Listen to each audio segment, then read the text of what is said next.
And you kind of giggle at the confidence of these otherwise fairly meek people. But these sorts of Karens, and that's the way the word Karen has come to be used since COVID, are dangerous because totalitarianism rides on the backs of tens of millions of such Karens, each of them individually weak and laughable.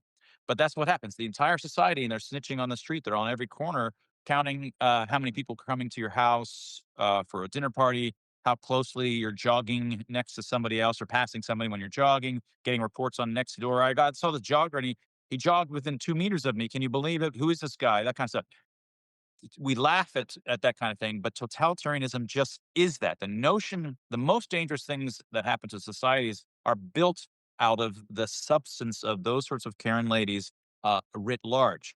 They're not the Gestapo like folks from top down coming from the central government sending their soldiers to your house. They don't need the when when authoritarianism is dangerous, it's because it's decentralized authoritarianism enforced on the ground by maybe only 10% of the population, maybe only 5%, but they're organized, they're militant, and they Yeah, really caring about it. Purely centralized authoritarianism doesn't happen very often. It happens in some tin pot dictators where nobody cares, and there was just another coup. They killed the previous dictator.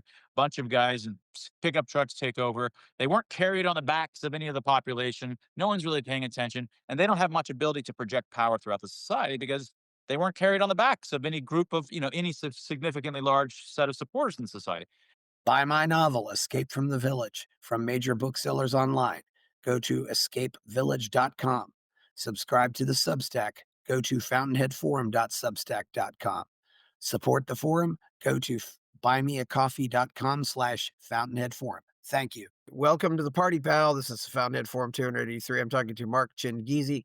He's the author of several books. One's about why the motorcycle is the greatest invention ever. He's got some other interesting topics out there.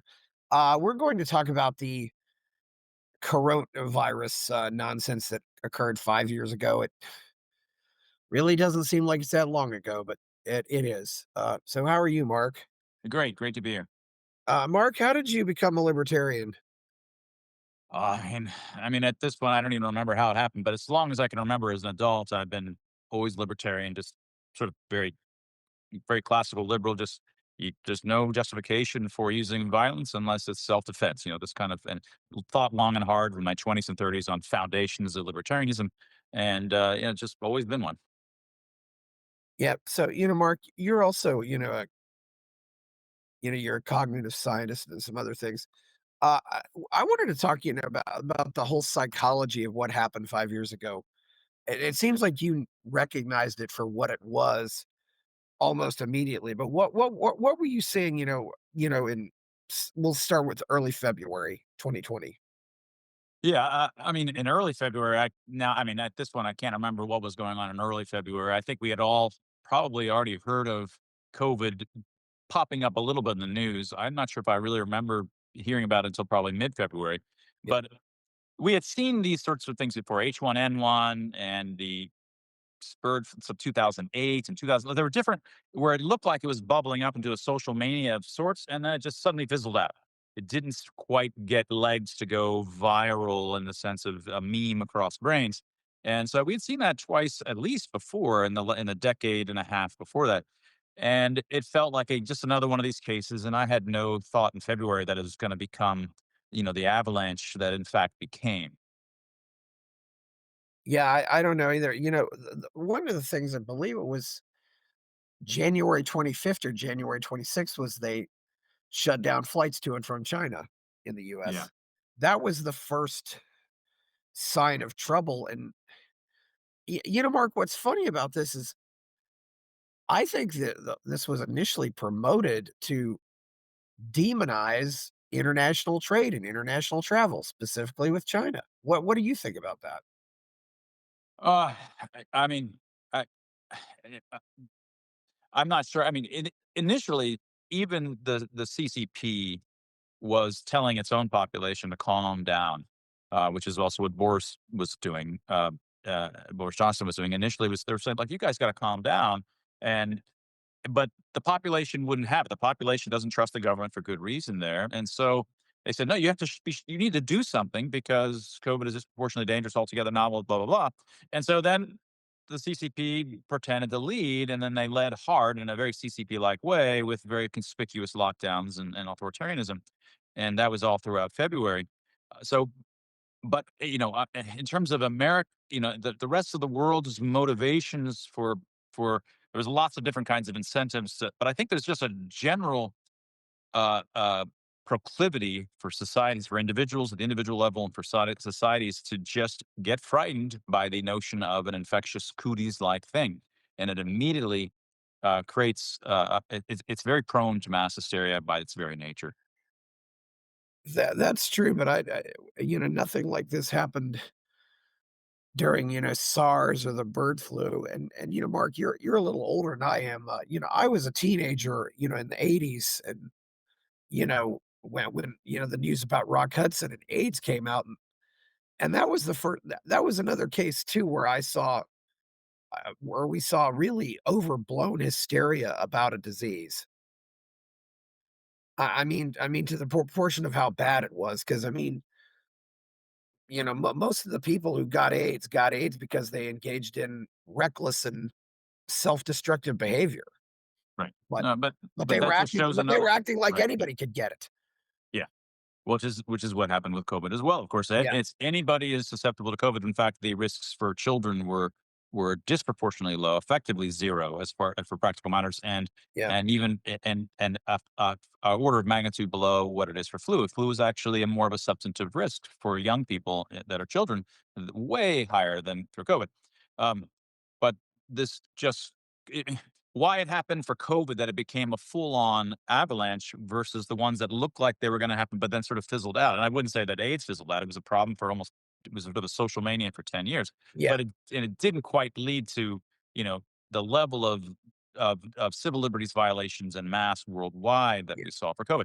But why some tweets, why some memes go full on viral, why versus whereas others don't, is not something that's generally predictable. What when you write a tweet, uh, your best tweets sometimes just fall flat and you're not sure why, right?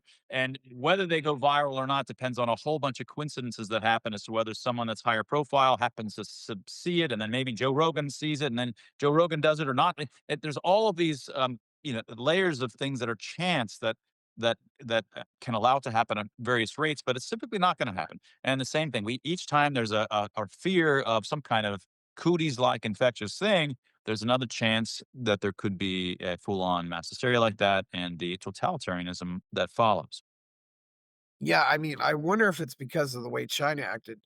Yeah, why I brought up AIDS is I can remember, specific instances where a news report would come out and say, "Oh, this agency released the top 10 causes of death last year," and then they'd say number one was cancer, number two was heart disease, and then they would say, "Oh, and number 12 was AIDS." Well, it's like, well, why didn't you report on the other ones? That's what I'm. Yeah, and I Right. can remember something specific like that exactly happening. Yeah, and the Uh, human mind is such that when you hear one in a list of 12, you kind of imagine that it's linear. The dangers of these things are linear as you go down. But in fact, as you go down, it becomes exponentially, usually smaller fractions of the population. yeah. So, yeah, Well, there are all kinds of jumps like that, and so what were you seeing after this, the mess? Because I live here in Austin, Texas, which was, maybe you could say, it was ground zero for a lot of this, because some of the mass hysteria started. There was a lady in Austin who I knew, people who knew people. She started this petition, "Let's get South by Southwest canceled," which was usually the second week in March.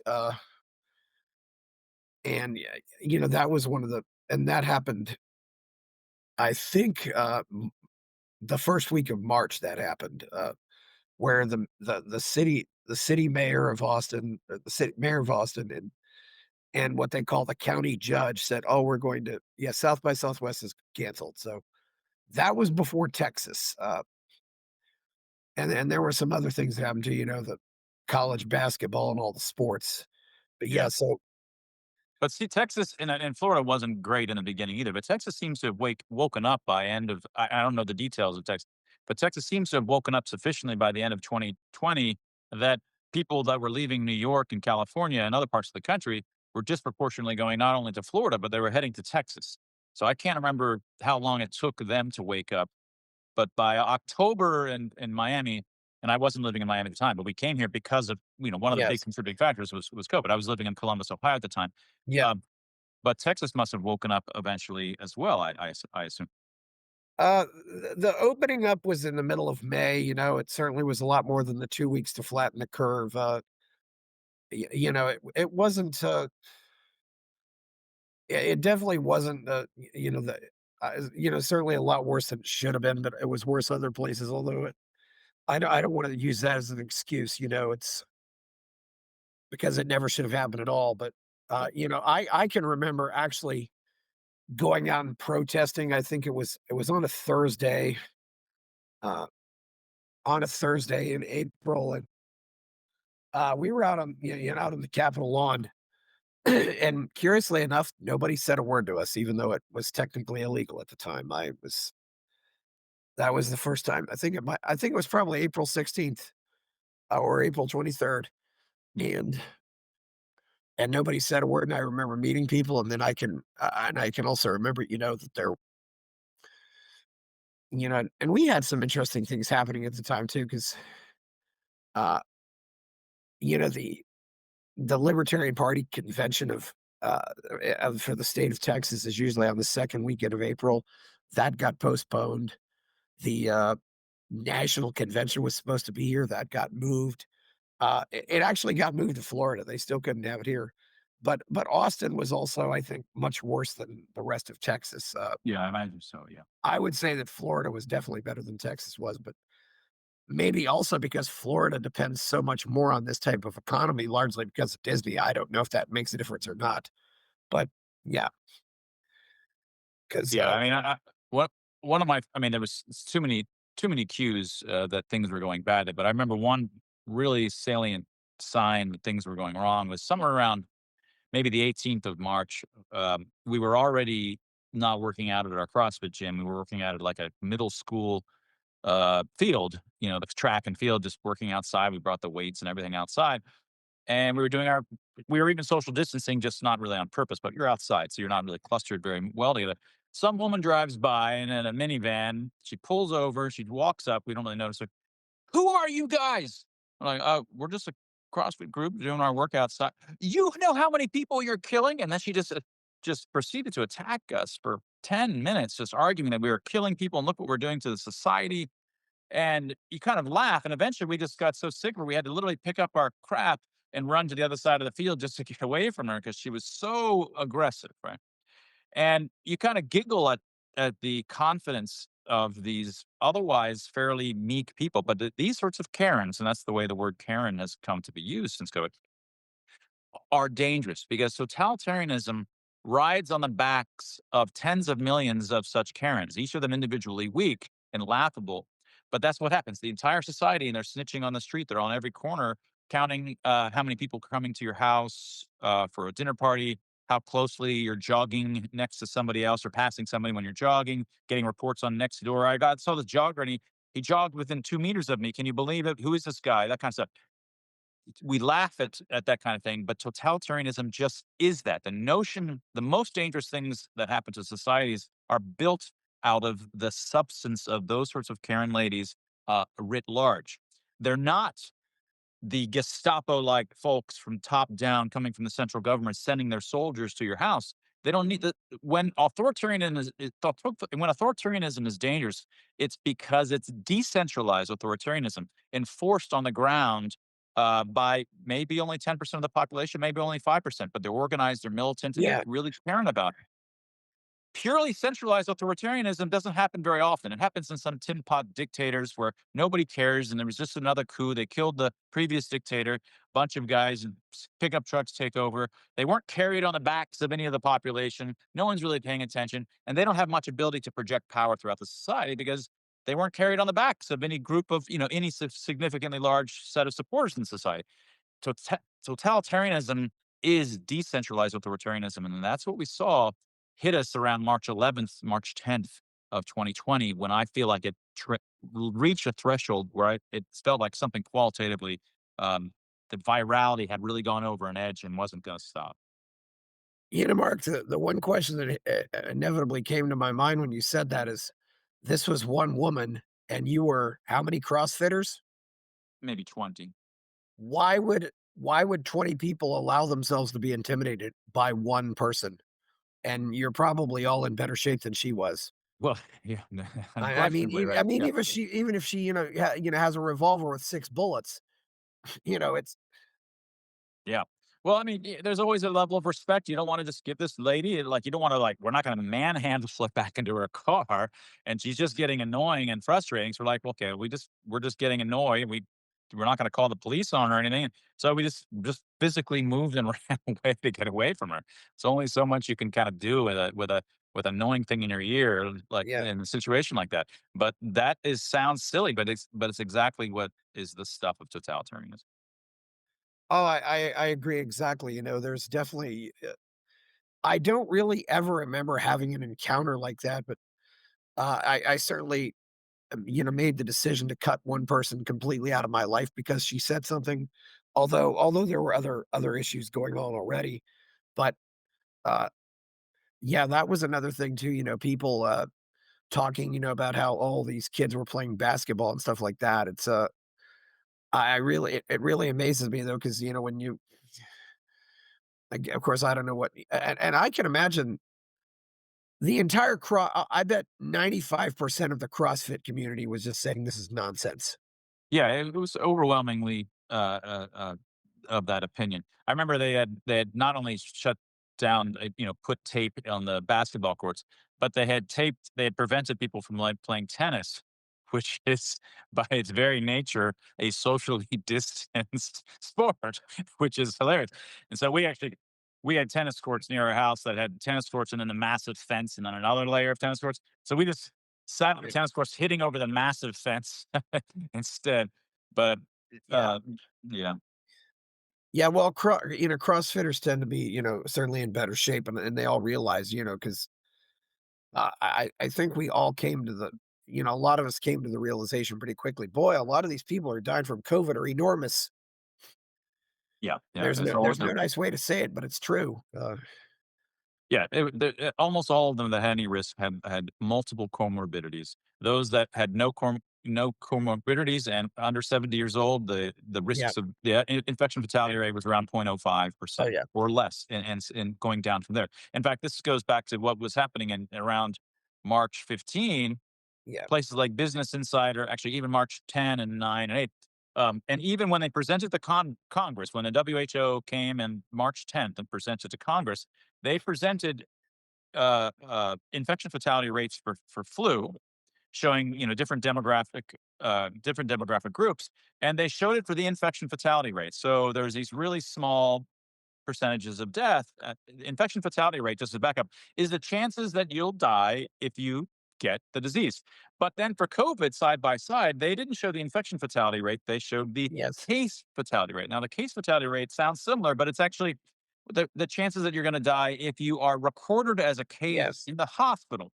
Totally different. You're selecting out for the groups that are so sick that they're showing up to the hospital, and often you might have, and that's also hugely specific from country to country. It varies because there's all these systematic differences as in different countries as to whether they show up to the hospital and whether they report. But they can be as high as 3%, 7%, 8%, because it's a completely different thing. But they showed the side by side COVID with these huge bars versus versus flu with these Yeah. tiny little things you could once they try to put on the same scale, you could barely see the flu ones. And everybody's looking like, oh my God, it's astronomically more dangerous. But it's basically the same exact plot once realize that once you go to infection fatality rate, they're effectively the same. There's some small differences, but flu is in fact more dangerous for the young demographics. Yes. But that was even presented in Congress. Yeah, Mhm. Mark, this is another thing I can remember about how, they will change the meanings of words. And I got bit by a dog the day after my 11th birthday, and we never found the dog, so I went in and got the shots. And I remember my mother saying to me, there were 7 cases of rabies last year. And in that and in that context, the word case was actually synonymous with death. So now so they took the word case when it was synonymous with death, and now they've just used it to mean infection, Yeah.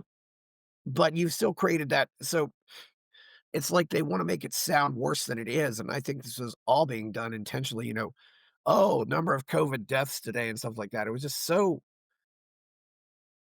ridiculous, and of course, this was, using very questionable, methods to count and very questionable methods of testing, and I mean, by March, though, it seemed like the psyop was in full force, and, what did what did you see as February went on? I mentioned South by Southwest. Also, isn't the if you're in Columbus, because I lived in Columbus for 6 years, wasn't the, Arnold Fitness Weekend happening too sometime? I seem to recall that would have probably been April-ish of Yeah. that year, plus or minus. I'm pretty sure that must have been canceled. I thought it was more like February, but it's had different names, but when I was there, they called it the Arnold Fitness Yeah, Weekend, yeah, the Arnold Classic, Arnold Schwarzenegger has a big fitness event every year in Columbus, Ohio, yeah. one of the papers did a report on that, said, "For some reason, Arnold likes Columbus. We don't know why, but he does." Right. Yeah. Not But sure how that happened. Yeah. yeah, maybe it's just because it's a I sometimes miss Columbus quite a bit. It's a I won't argue this with anybody. I think it's probably one of the best traffic cities in America, but it has but anyway, so we're getting around to March, and I can remember also I actually went and got a gym membership outside of Travis County, and I was gonna go to the gym, but then the whole state went nuts, and that was came down from Greg Abbott, yeah. So, what do you think happened after all this, though? You talked about that story with that woman, it's what else happened? Why do you think this was different than, say, the bird flu or all this other stuff that happened? Do you think maybe with social media? I mean, I've got my theories on it. Well, yeah. So I mean, I think that one big difference, and of course, just the fact the chances of these things going global, so it's not just something that messes up the United States or Canada, or when there's between social media having gone global, we are all now susceptible as a or the Earth, Yeah, all of humans are now susceptible to these kinds of social manias when they spread. It used to be, and this is, I think, on the one hand, a nice education for those that got the point of what happened during COVID, because it used to be that we would come up with excuses for the kinds of totalitarianism that we found in other countries. Well, those were the Germans, and they're kind of severe, and they have their own cultural history as why they were susceptible to Nazis.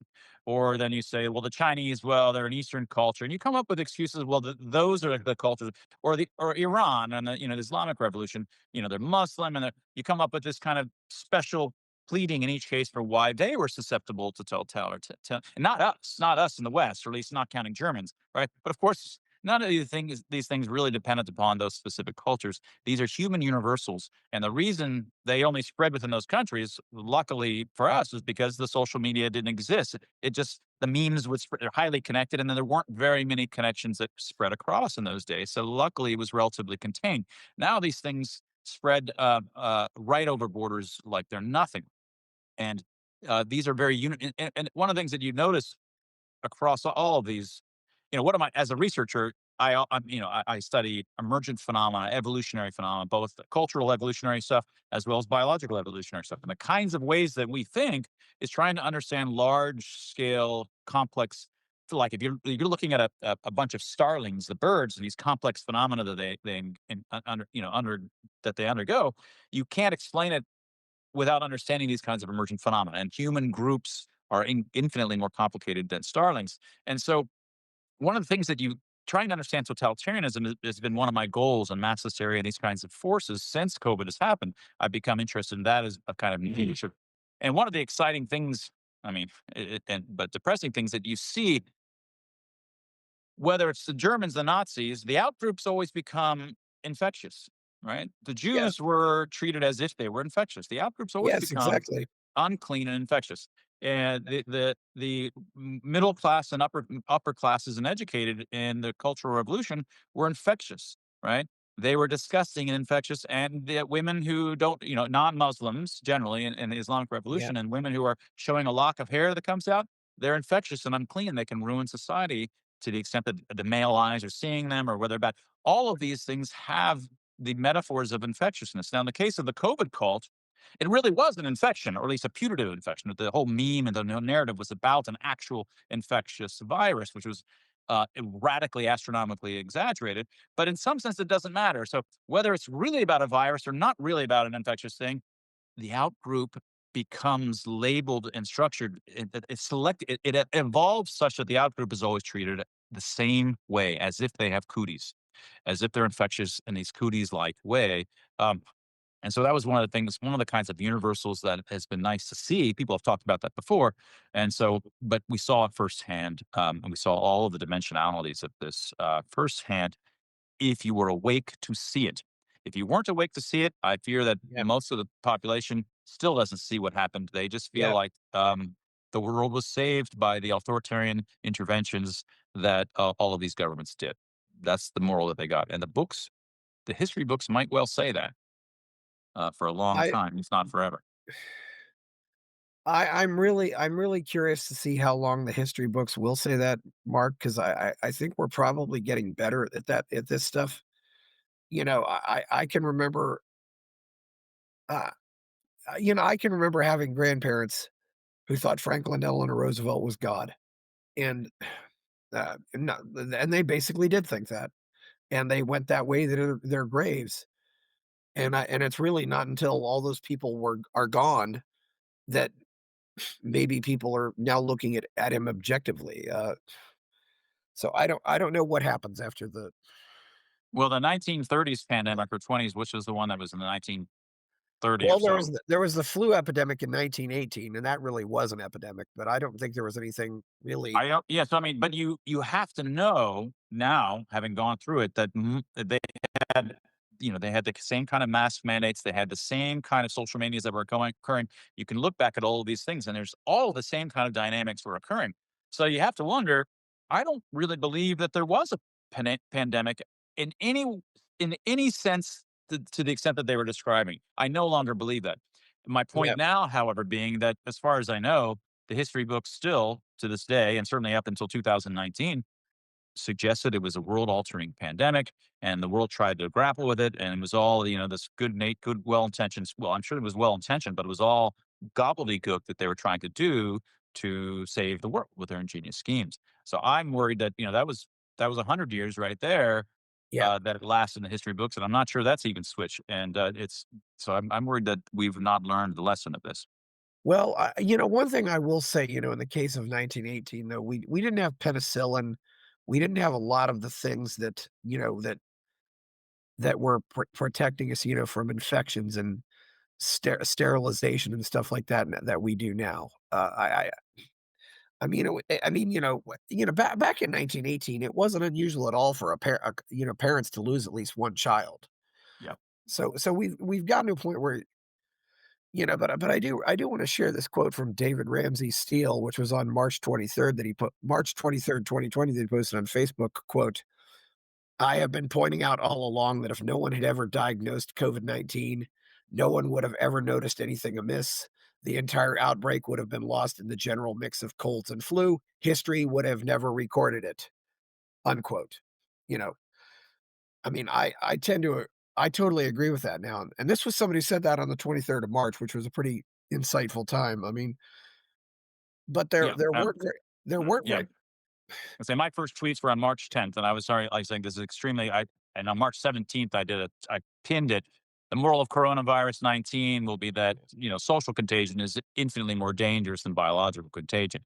This was clear by around March 10th, March 15th that this was just all mass hysteria, and the damage that was done is all time locked to the intervention suddenly beginning.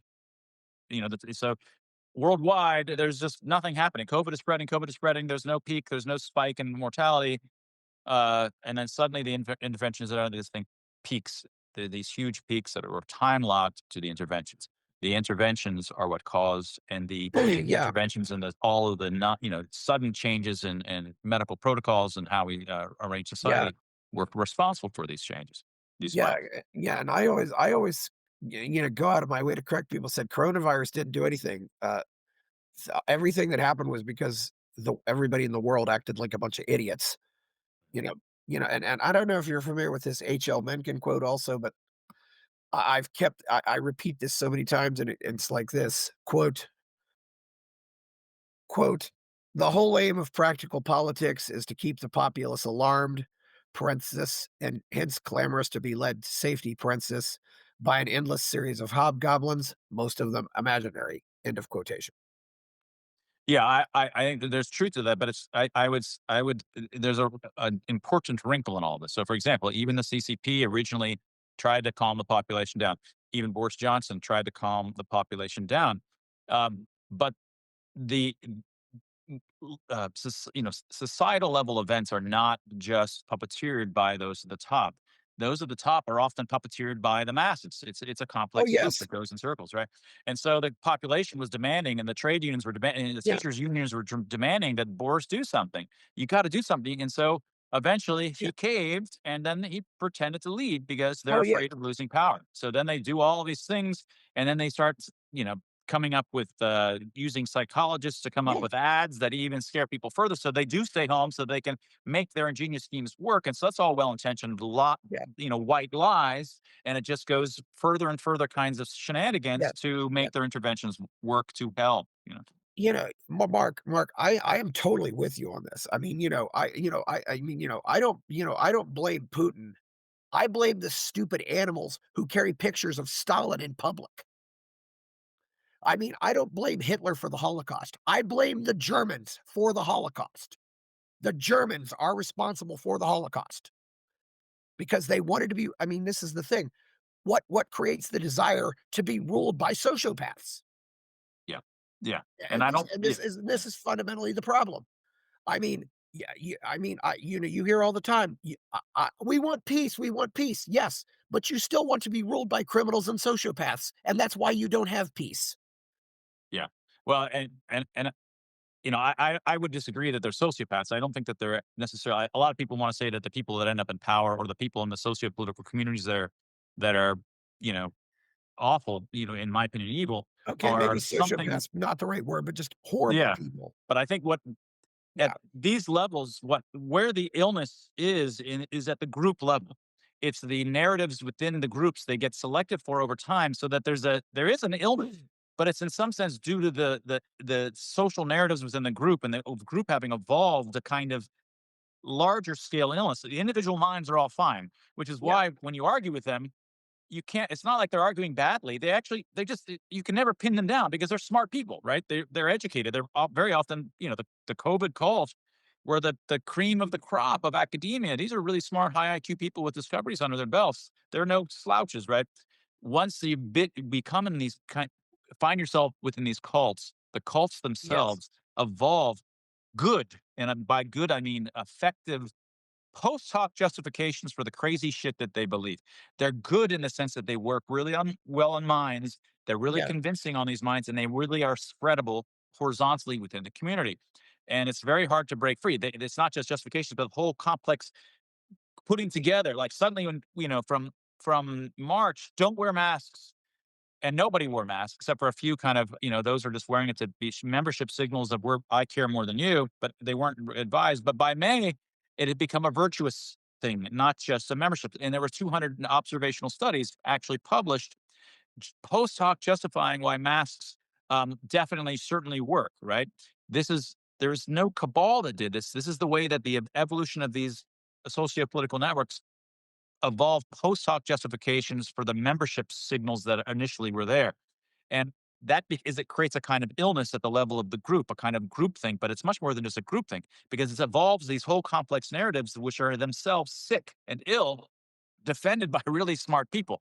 So it's a kind of sociopathology in some sense, but it's not because individuals are sociopaths in a normal sense, like Dexter, or whatever. No, it's a much deeper and richer one because it's all justified deeply, not just me trying to defend my personal criminal actions. No, it's justified by really smart groups of peoples with complex free market mechanisms that create more and more justifications for them. And that's why these kinds of totalitarianisms are so dangerous, is because they have created these narratives which are almost impossible to break free from, and it convinces the hell out of those inside, and so they're willing to crush a million skulls of the unclean, something a mafia would never do, right? The mafia is just wants to do business, only if it's helping them. They don't have the chutzpah to want to kill this many people. That's not the way they work. They just kill their enemies, for business purposes.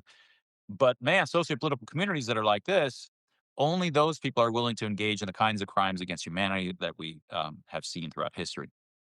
Mark, something that I've been pondering a lot, I've long pondered, what I call the concept of human servility.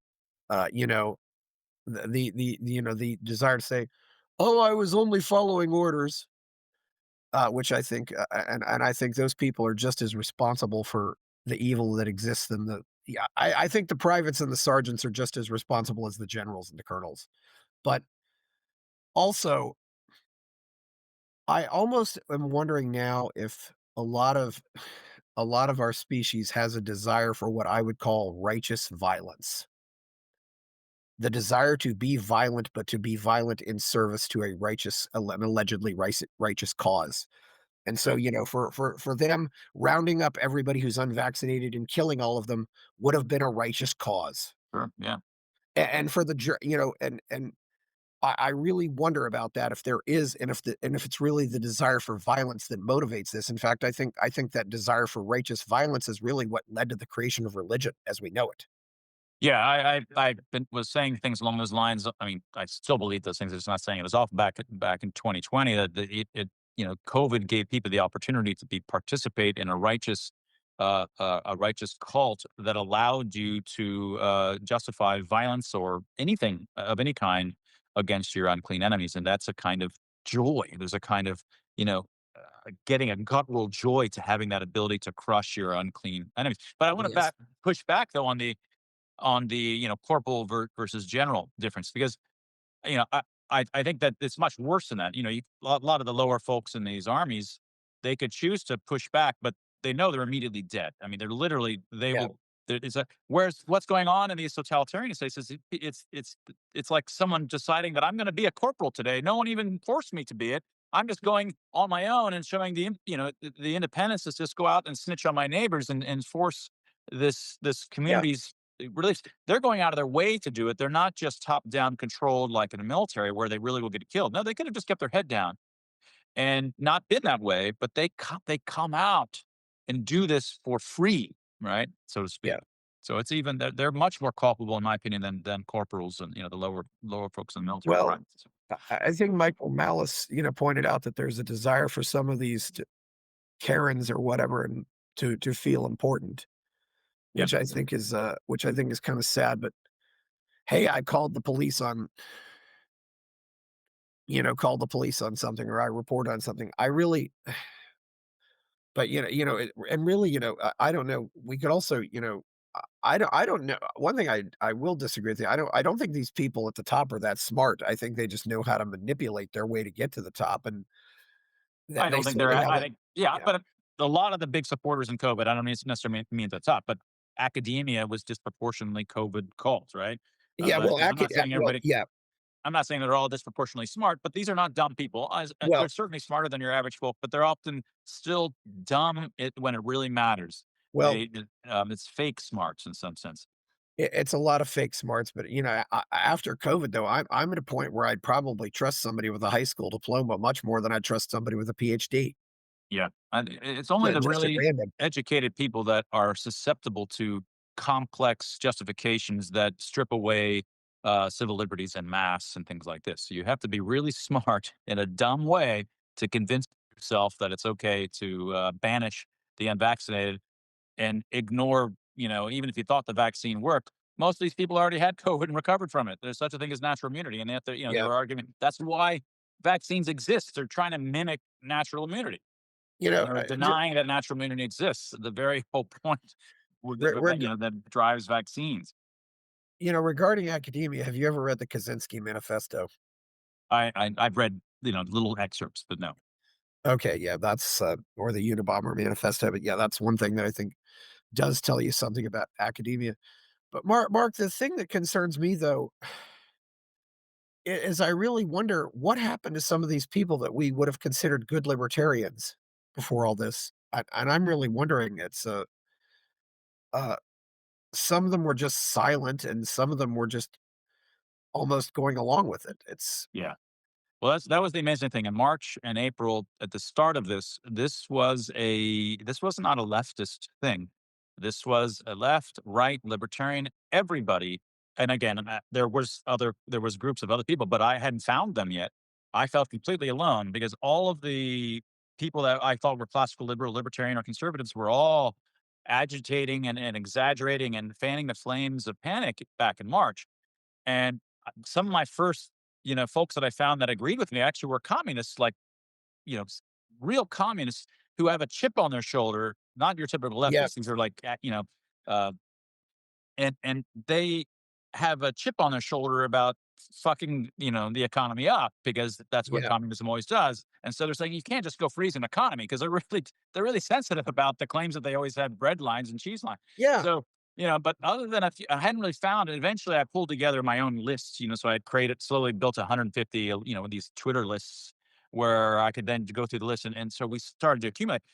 And by 2 months later, the typical left-right forces that happen, at least in the United States, started to fan. So a lot of the people that on the conservatives were agitating for, were fear mongering, eventually kind of woke up. I still blame them. I've created these long oh threads yeah, saying like, "Where were you in the beginning? You failed then. That failure yeah, has to stick with you." But anyway, they eventually sort of righted it, and I think that it's one advantage of having a very bipartisan too, because at least you don't tend to stay group think overall for too long because it tends to break up in two parts again, which is I think a kind of a useful irrationality to have for yes. society.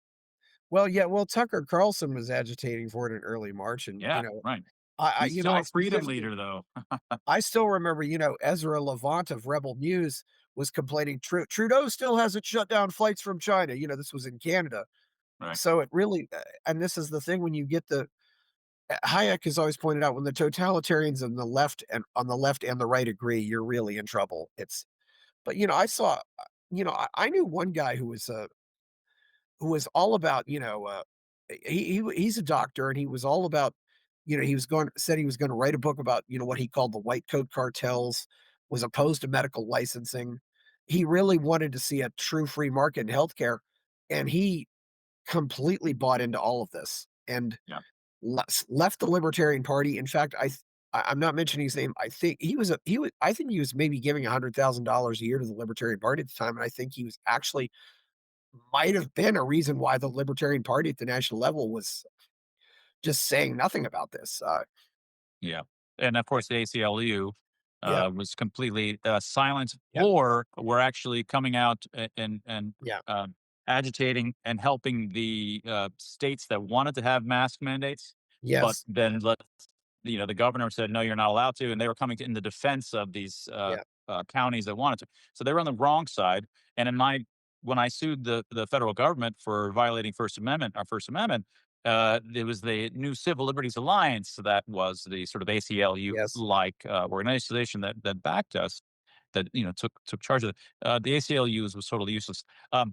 But the whole point of having these kinds of principles that concern free expression and civil liberties, are for the emergencies, right? That's the yes, whole they are. point of holding on to them. There's no sense in saying that you're for civil liberties when things are going well. Normally, my neighbors aren't trying to violate my civil liberties. They're not trying to censor me. They just don't care. So there's no reason to even to bring up the principles out of the closet or whatever, out of the chest in those circumstances. They're there so that when everybody's freaked out, that's when you pull out of the chest. You say, "Remember, you don't have the right to say this to me. You don't. Your safety doesn't trade off with my civil liberties. Now, civil liberties are inviolable in an inviolable thing. That's the way they work, and it's a misunderstanding to think that society is just there's this stuff and these utilities and these welfare, and then there's also liberties, and we have to balance all of these things. That's completely misunderstanding the very nature of what civil liberties are. In fact, there's a nice example of this. I just moved into a new house, and there's always a fixed imagine moving to a house and you've got a fixed square footage in your backyard, Yeah. a third of an acre, and you've got trade-offs, right? You can put a deck in some part, but that means less spot for a jacuzzi or a ball field where you can play. You have all these kinds of trade-offs that you have to make, and you try to trade them off. But what you don't trade off is whether you're going to extend the fence into the neighbor's yard, right? Yeah. That's an inviolable constraint.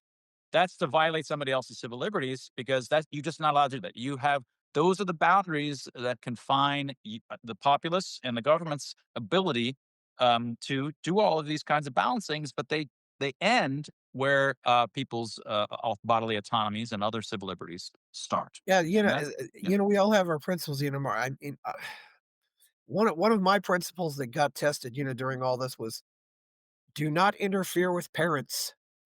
So if mommy and daddy are telling the kid to wear a mask, I'm saying, "Should I say something? Should I not say something?" Because I'm saying, "Yeah, this is stupid," but I'm also saying, "Do not interfere with parents," 'cause I think it's, is that's one of those tough calls. I mean, because obviously the parents know the kids more than we do. Uh, yeah, Mark, one thing about, these have you read The True Believer by Eric Hoffer? no, Okay. That's just another good book, that deals with the psychology of mass movements and stuff like that. Definitely worth a read. I think though, we need to understand human psychology if we're going to understand, if we understand how people get manipulated into things like this, maybe we can also figure out a way to manipulate them out of this. And one thing I did want to ask you about, and maybe you haven't paid that much attention to it, but look at Javier Milei. yeah, I mean, I don't know if you've looked at my backlog of shows. I've become obsessed with this guy because he is actually doing all this stuff and using it for the opposite ends mostly. And I often say if not Milei, then who? right. He's right out of the Yeah, Fountainhead or Atlas Shrugged novel. yeah, He's such an exaggeration of a character that it's hard to believe that he exists. Frankly, um, yeah. yeah, it's It is. It is hard to believe that he exists. And I think some people are saying this just seems too good to be true. But the libertarians have always said, we want to present the facts and present the logic. And Milei has seemed to have mastered these same type of psychological manipulative tactics, these tricks of the mind that that the totalitarians use effectively, and now he can use them the other way. yeah. And Yeah, I mean, so that certainly that's one of my aims since COVID was really to work. The next book that's hopefully coming is a book that's about totalitarianism, about mass hysteria, social mania, is about evil and what evil is at the sociopolitical level. Is not what we typically call evil. When we're talking about evil in the criminal mafia everyday life, we typically think of bad intentioned people who are trying to steal your stuff. Take your stuff, yeah, scam you, things like this. Evil at the sociopolitical level is a whole other animal, and people don't have good intuitions for it because evil at the sociopolitical level is almost always well intentioned because the sociopolitical community that they're in creates post hoc justifications for why what they're doing is good and yes, righteous and great, right? So it's almost a tautology that they are well intentioned. Now, of course, there's always criminality at those levels too. There's always small, but that's not what drives it. What drives crimes against humanity and the great evils, the great democides and genocides is always well intentioned. So well intentioned is utterly useless notion when you're looking at sociopolitical evil. So you want to understand individual irrationality, cognitive biases, but much more important is understanding the kinds of irrationalities and biases that happen in these massive groups and the kind of emergent dynamics. It's its own physics that happens or the plate tectonics of sociopolitical communities, which is deeply counterintuitive. And this is where people have almost no good intuitions. And what's one of the strange things if I show you a school of fish, and they're doing all this interesting behavior, or the bird flocks, most people say, "Gosh, that's really complicated. I don't know how to explain it." Hell, if I know, it's super complicated. But as soon as you have massive numbers of much more intelligent humans and the whole society levels, people have strong intuitions as exactly how it happened. It's all being manipulated by some guy named Doug, in his yeah, group of folks. Like they've lost all of their humility about how complex these systems are, and that there's a whole kind of dynamics and structures and its own forces that end up only at these group levels that you can't understand by just understanding in a typical criminal everyday life kind of way that the police or the FBI deals with. So I've been, a lot of the Science Moment series that I've done on YouTube, and there's the Loof Wired magazine kind of where, and a lot, ton, much of what I'm doing on Twitter is trying to explain because it's of course complicated to me too. But at least as an evolutionary biologist and a physicist type mathematician, these are the bread and butter kinds of stuff that we constantly think about. So we're better able, folks like me are better able to think about, Brett Weinstein, people like that. He's trained up in similar ways to me, both evolutionary biologists, to think about the kinds of issues that happen at these sorts of large scales and not be duped into thinking and trying to explain it in an everyday, FBI kind of sense of just criminals trying to do stuff to gain money. Because the sociopolitical communities very often are doing it just to be great, to live to have done the righteous things during life, even while their whole society is going downhill and going down the drain. They're still pushing just as hard for this righteousness. So they're often working at odds with the standard motivations that Yeah. drives criminals. I forgot to say this earlier. You had mentioned communists. There is that still that category of communists. I think understands you. You have to work if you want to eat, which is why Daniel Ortega in Nicaragua. They didn't do much of anything during all this. And and and the other thing, well, not and Mark, the one group I noticed that completely rejected this was I've been connected with what you'd call the red pill communities for a while. People like Rollo Tomasi, people like whether you like him or hate him, Andrew Tate. They were completely calling this out from day one as well. They said this is a psyop. It's and I do wonder if maybe this a lot of this stuff with COVID has just become uh, uh, a society that's just gotten much more and more spineless and just is much more and more ready to run and hide from anything. What Yeah, what do well, you say about that? I mean, there's a couple of issues that you touched on there, but a lot of, in my experience, a lot of the folks that switched 6 months, 2 months in, or a year to saying it was a psyop, like a purposeful 20-year long pandemic type of psyop.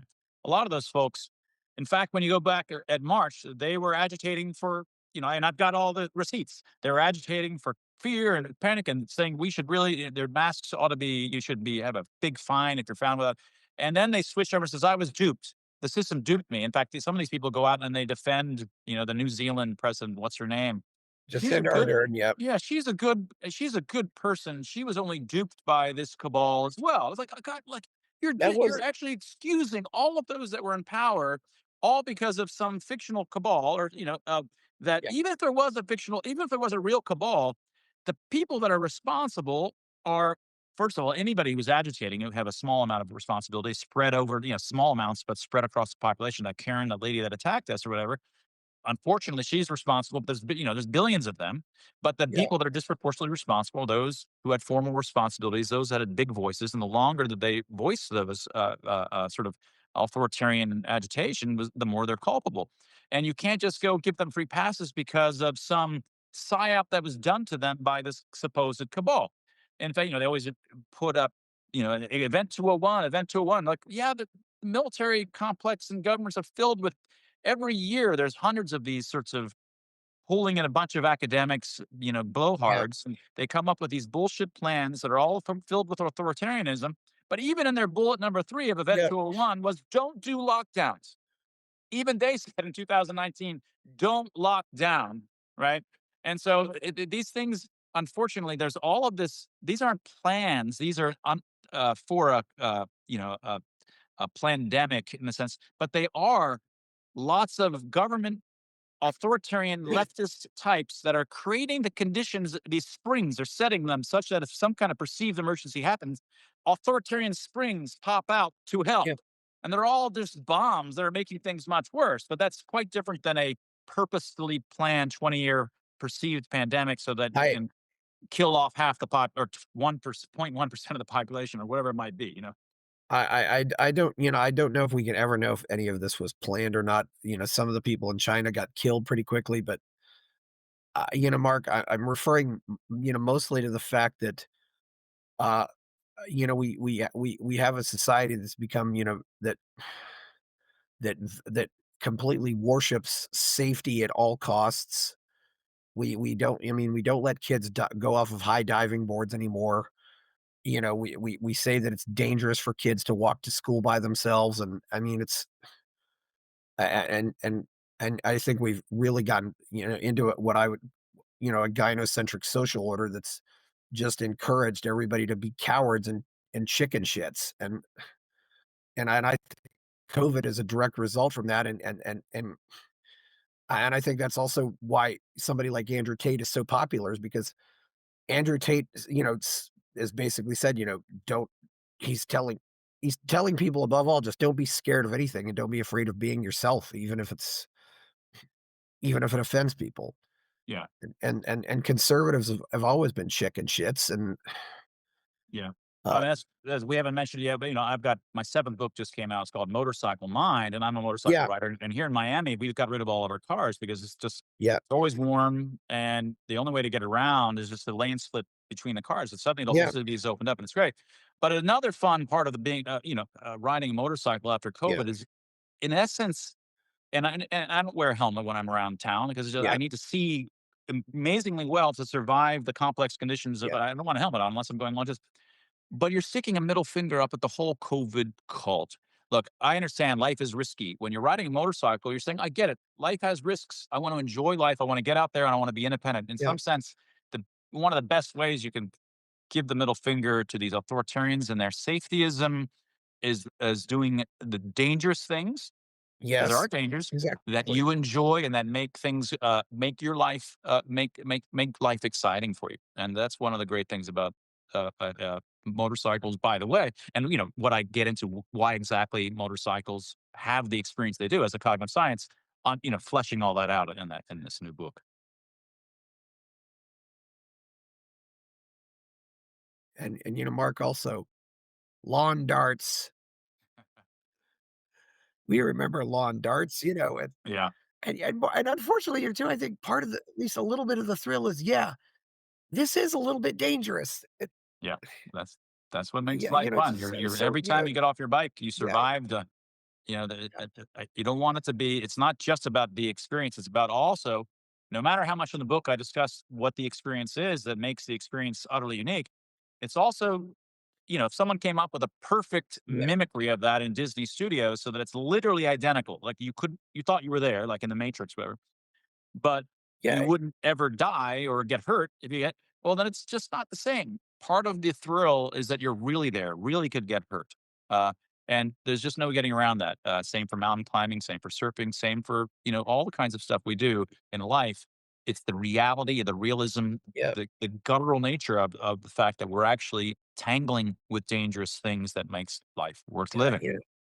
yeah, I heard a fireman say, he said, "There's no greater high than putting out a fire." Yeah. Because, It's you're literally going into hell and then coming out alive, but there's correct. always that chance that you won't come out alive.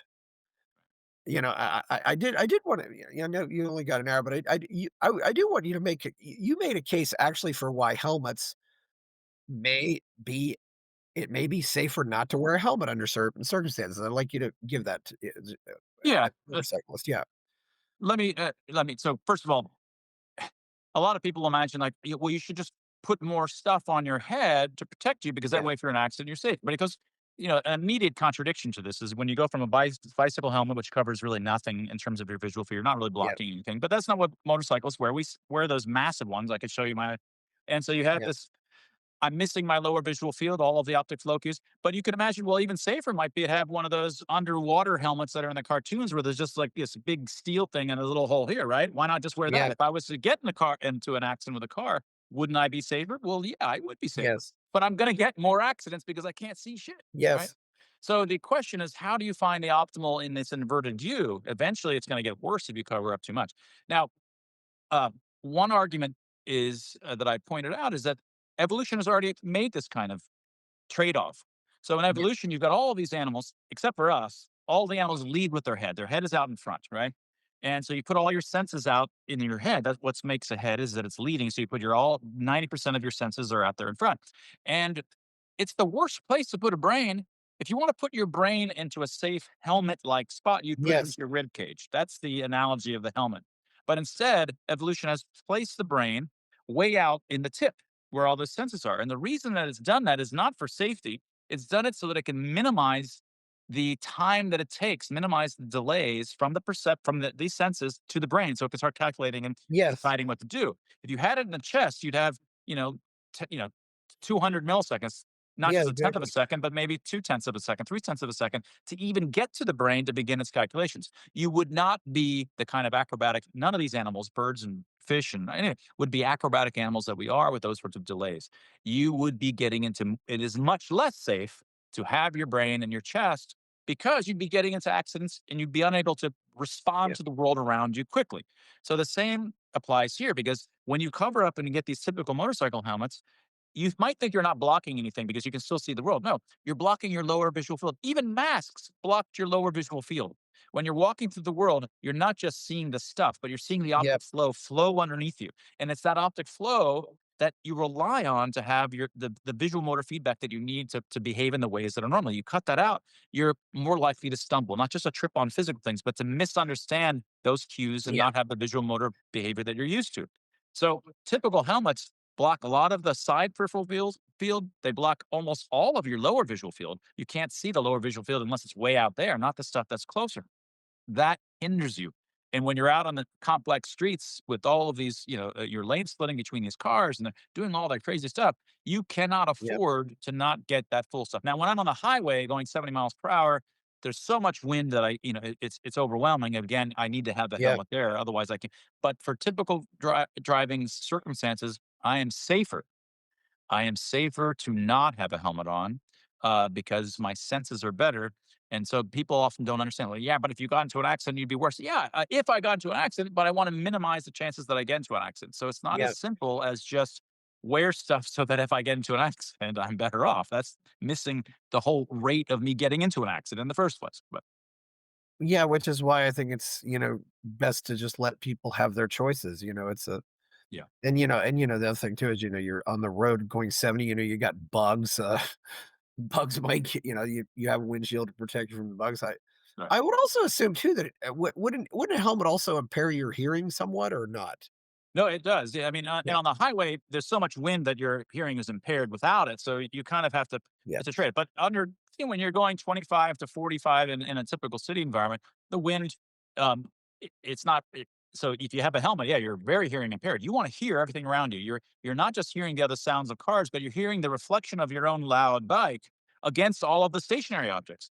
You're getting those echolocation cues that you're not consciously aware of, and that is also telling you about the surrounds around you. All of these things are crucial information that you subtly rely on to be the acrobat that you need to be to not get hurt. certainly. Well, Mark, this has been a really good talk. You certainly are an interesting fellow. Where can we find you out there on the net? I mean, you can find me at Twitter, Mark Changizi. You can Yeah, find me at that same handle. You can go to YouTube, look at my science moment, like yeah, my series there.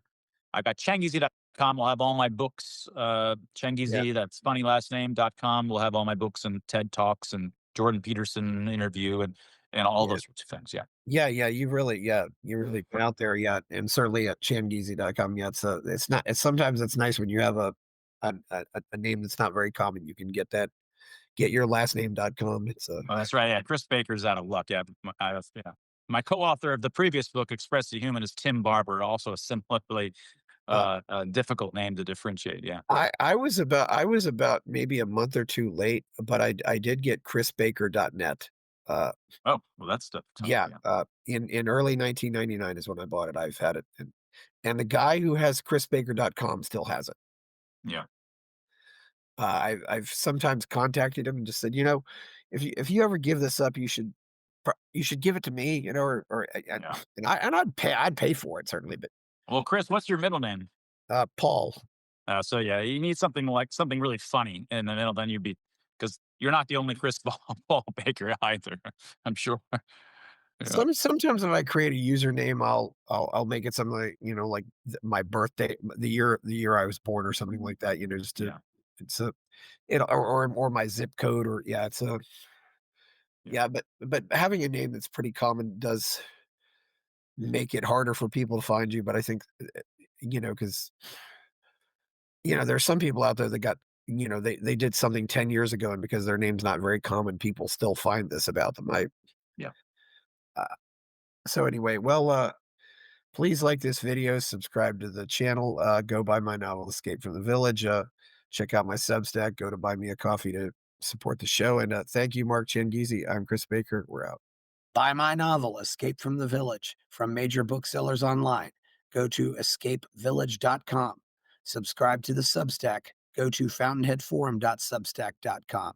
Support the forum. Go to buymeacoffee.com/fountainheadforum. Thank you.